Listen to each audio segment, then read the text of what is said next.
So another job is security. I'm not going to show you the full information on this, just in case anybody's watching the video and sees my van that I don't know and is,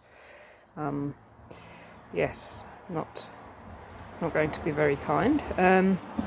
So yeah, these little things here, basically you can pop these on inside the van, so even if they get through the main locks, they've then got to try and get to these things, which they just can't because they're on the inside, so that will stop. They'd have to use quite a bit of force to get those open. And you've got like rivet nuts that go in so that you can screw those in. There's also some features I'm going to have on these main doors, including so one of those ideas will be so even if they can open the door, they can't get the door open. But also the amazing thing, you've got to look this up on YouTube, it's phenomenal. So anti-shatter glass film, yeah, amazing stuff. It will take them a lot of effort and a lot of time and a lot of noise to get through the glass. So I'm going to have that on all of these windows, so at least by the time I hear them smashing the glass, I can get out, or more likely move the van.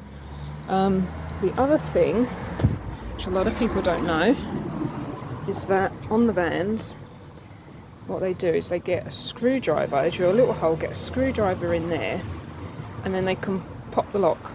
It's just this area here.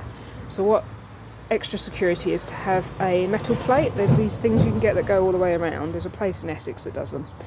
But I'm going to get a big metal plating around so they can't actually, well, they've got to drill through the metal, which is again going to make a hell of a lot of noise to get through and do that. So it's kind of 2 layers anyway here, because I'm going to have the inside locks.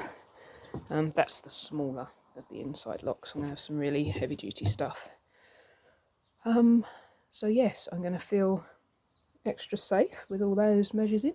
Bearing in mind when I've lived in the car, especially travelling through Spain was where I did have the attempted break-in, but even then they couldn't get into the car, and I just, because I was in it, set the alarm off with my key fob.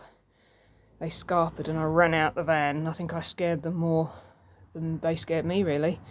So yes, that was the one attempted thing I've ever had, and that was my fault. I parked in a very secluded place, and it wasn't under a lamp shade, a light either. Street lamps are good places to park under. Apparently they tend to avoid those. I might get a CCTV as well. It's the other consideration I'm having at the minute. So there's a little CCTV that you can have that can look down all sides of the vehicle, and it's on an app on your phone. So as I will have Wi-Fi in the van, I am seriously considering that as well. And you can check the van when you're out and about. So say I'm in the pub, I can just check the phone, check the CCTV that the van's all safe.